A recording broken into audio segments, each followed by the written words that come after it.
Hello दोस्तों, my self doctor Aditya Sharma और मेरे यूट्यूब चैनल में आप सभी का स्वागत है। आज हम बात करेंगे बच्चों की हाइट के बारे में। बच्चों की हाइट कितनी होनी चाहिए और अगर बच्चों की हाइट कम है तो कैसे बढ़ाएं, इस बारे में आज हम डिस्कस करेंगे। अगर आप बच्चों के वजन के बारे में भी जानना चाहते हैं कि बच्चों के वजन आइडियल कितना होना चाहिए और बच्चों का वजन हम कैसे बढ़ाएं, क्या क्या उन्हें ऐसे फूड दें जिससे उनका वजन अच्छे से बढ़े, तो इस बारे में आप मेरे चैनल पे जाकर के और वीडियोस देख सकते हैं। वजन पर ऑलरेडी मैं एक वीडियो बना चुका हूं। So let's start. इंडिया के अंदर बेबी डिलीवर होता है तो उसकी अप्रोक्सीमेट हाइट 50 सेंटीमीटर होती है, जो कि एक साल के अंत तक आते आते 75 सेंटीमीटर हो जाती है। इसको कि आपके पीडियाट्रिशियन जब भी आप वैक्सीनेशन करने जा रहे होते हैं उसको रिकॉर्ड करते हैं और उसको लगातार मॉनिटर। सो नेक्स्ट इसके बाद हम बात करेंगे कि हमें कब कब बच्चे की हाइट को रिकॉर्ड करना है। बच्चे की हाइट को एक साल के बाद हर 6 महीने में हमें एटलीस्ट रिकॉर्ड कराना चाहिए, ताकि हम देख पाएंगे बच्चे की हाइट प्रॉपर ग्रो हो रही है या नहीं हो रही। तो फ्रेंड्स, आप जब भी तो डॉक्टर के पास जाएं, अपना एक WHO या IAP का ग्रोथ चार्ट जरूर फॉलो करें। ये इस प्रकार से हाइट के लिए ग्रोथ चार्ट होते हैं जिनके अंदर की आपको टाइम टू टाइम एंट्री करनी है। इस एक्सिस पर आप बच्चे की एज और इस एक्सिस पर बच्चे की हाइट को प्लॉट करते हैं। इधर आप जब देखते हैं 1 साल, 2 साल, 3 साल, 4 साल बच्चे की एज लिखी हुई है और इधर की साइड आप देख सकते हैं 45 सेंटीमीटर, 50 सेंटीमीटर, 55 सेंटीमीटर, 60, 65, 75। ये आपको पूरी चार्टिंग हाइट के अंदर लगातार करनी है 1 साल के बाद 6 महीने से। सो इसके अंदर क्या ध्यान रखना है? इसके अंदर हमें ये ध्यान रखना है कि जब भी बच्चे की हम हाइट को प्लॉट कर रहे हैं तो हमें एक इधर डॉट बना देना है और नेक्स्ट टाइम जब हम बनाएंगे तो इस डॉट और नेक्स्ट डॉट के बीच में एक लाइन क्रिएट करनी है और ये देखना है कि वो जो लाइन है वो प्रॉपर इसी लाइन के पैरेलल में और बीचों बीच में चल रही है या नहीं चल रही।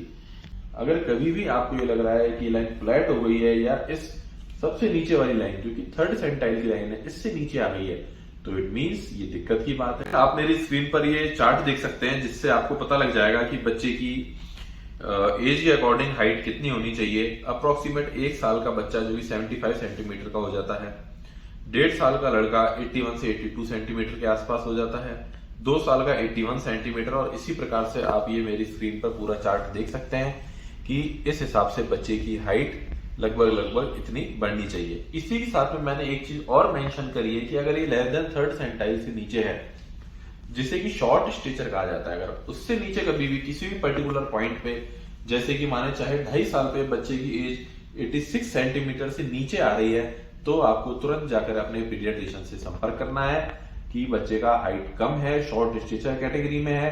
अब पीडियाट्रिशियन को उसे इवेल्युएट करने की आवश्यकता है। तो इस प्रकार से फ्रेंड्स, आप बॉयज और गर्ल्स दोनों की एज वाइज हाइट और कितने से कम है तो अपने डॉक्टर से संपर्क करें। आप मेरे वीडियो में देख। नेक्स्ट दोस्तों, हम डिस्कस करेंगे कि क्या ऐसे कारण हैं जिनकी वजह से बच्चे की हाइट कम है या फिर नहीं बढ़ रही है। इसमें सबसे पहला कारण जेनेटिक होता है। जेनेटिक पोटेंशियल पर डिपेंड करता है कि बच्चे की हाइट कितनी बढ़ेगी या नहीं बढ़ेगी। जेनेटिक्स के अलावा और पॉइंट्स डिस्कस करें तो उसमें सबसे पहला पॉइंट है प्रोटीन एनर्जी माल न्यूट्रिशन। हाँ दोस्तों, अगर बच्चों को पूरी कैलोरी और पूरा प्रोटीन नहीं मिलेगा तो उसके अंदर हाइट कम रह जाएगी। बच्चे की डाइट पुअर है, लैक ऑफ प्रोटीन है, बच्चा अपनी एज के अनुसार पूरा प्रोटीन नहीं ले रहा है, तो उसके अंदर उसकी हाइट अच्छे से नहीं बढ़ेगी। तो सबसे पहला है बच्चे को न्यूट्रिशन प्रॉपर मिलना चाहिए। सेकंड हाइट का कारण है zinc deficiency, calcium deficiency, vitamin C deficiency और विटामिन डी डेफिशिएंसी। ये माइक्रो न्यूट्रिएंट्स अगर बच्चे के अंदर कम है तो भी बच्चे की हाइट प्रॉपरली ग्रो नहीं होती है। अगर आपको ऐसा डाउट आता है कि ये हमारे बच्चे को माइक्रोन्यूट्रिएंट डेफिशिएंसी है, जिनके और भी कई लक्षण होते हैं, अगर ऐसा कुछ लगता है तो आप अपने पीडियाट्रिशियन से संपर्क करें। वो आपको सप्लीमेंट्स देंगे ताकि माइक्रोन्यूट्रिएंट की डेफिशिएंसी कम हो और आपको बच्चे की हाइट अच्छे से बढ़े। नेक्स्ट होता है फ्रेंड्स फिजिकल एक्टिविटी। बच्चे की जितनी ज्यादा फिजिकल एक्टिविटी होगी, बच्चे के शरीर में ग्रोथ कराने वाले हार्मोन्स उतने ज्यादा सिक्रीट होते हैं और उतनी बच्चे की हाइट बढ़ती है। सो हमें बच्चे की फिजिकल एक्टिविटी का ध्यान रखना है कि बच्चा अपने एज के अनुसार अच्छे से अपने फ्रेंड्स के साथ खेले कूदे और अच्छे से फिजिकली एक्टिव रहे। इसके अलावा कई सारी क्रोनिक डिजीजेस भी होती हैं, जैसे कि कुछ रीनल डिजीज हो गई या डायबिटीज हो गई या कुछ लिवर के प्रॉब्लम्स हो गए, जिनकी वजह से बच्चे की हाइट नहीं बढ़ती है। आपको सारी क्रोनिक डिजीजेस या फिर रिकरेंट इन्फेक्शंस को प्रॉपर पीडियाट्रिशियन से मिलकर कंट्रोल में रखना है ताकि बच्चे की ग्रोथ प्रॉपर हो और उसकी हाइट अच्छे से बढ़े।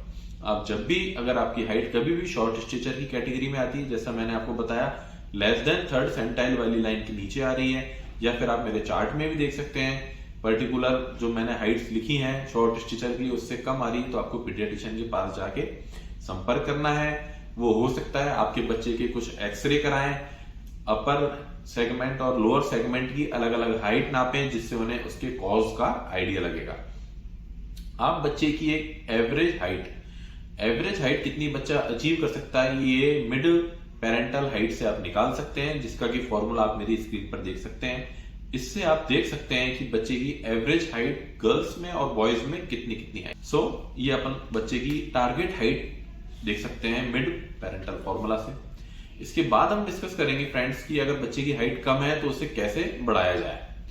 सो फ्रेंड्स, जो मैंने आपको रीजन बताया है, जैसे कि फिजिकल एक्टिविटी, बच्चा अच्छे से फिजिकल एक्टिव रहेगा, बच्चा अपनी डाइट के अनुसार अच्छे से प्रोटीन लेगा जो कि 1 to 2 ग्राम पर केजी होता है, बच्चा अच्छे से सप्लीमेंटेशन लेगा, माइक्रोन्यूट्रिएंट्स की डेफिशिएंसी का आप ध्यान रखेंगे कि बच्चे में किसी प्रकार की माइक्रोन्यूट्रिएंट डेफिशिएंसी नहीं है, बच्चा डिजीज फ्री रहेगा, तो बच्चे की हाइट अच्छे से बढ़ेगी। आपको इन्हीं सारी चीजों का ध्यान रखना है। बच्चे को अच्छे से प्रोटीन वाली चीजें देनी है, दूध अच्छे से देना है ताकि बच्चे को कैल्शियम अच्छे से मिलता रहे, बच्चे को अच्छे से फिजिकल एक्टिविटी देनी है ताकि बच्चा अच्छे से सन बाथ ले, विटामिन D3 उसकी बॉडी में अच्छे से बने।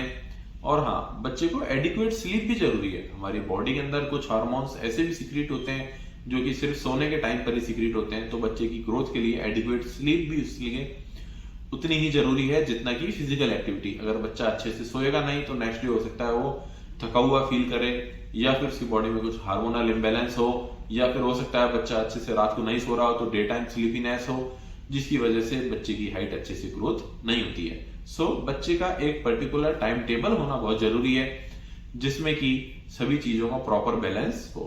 इसके अलावा कुछ स्ट्रेचिंग एक्सरसाइज भी होती हैं जिससे हमारे शरीर का पोस्चर चेंज करने में हेल्प मिलती है, उससे भी आप देख सकते हैं कि थोड़ा बहुत हाइट बच्चे की बढ़ सकती है। आज हमने डिस्कस किया सब कुछ हाइट के बारे में। हाइट के बारे में आप और कुछ पूछना चाहते हैं तो आप मेरे से कमेंट बॉक्स में पूछ सकते हैं। Thank you very much. दोस्तों, मैं इसी प्रकार से हेल्थ रिलेटेड इश्यूज पे, टॉपिक्स पे वीडियोस बनाता रहता हूं, जैसे कि बच्चों के हेल्थ, बच्चों की हाइट, बच्चों में खून की कमी। सो प्लीज मेरे वीडियोस को लाइक करें, चैनल को सब्सक्राइब करें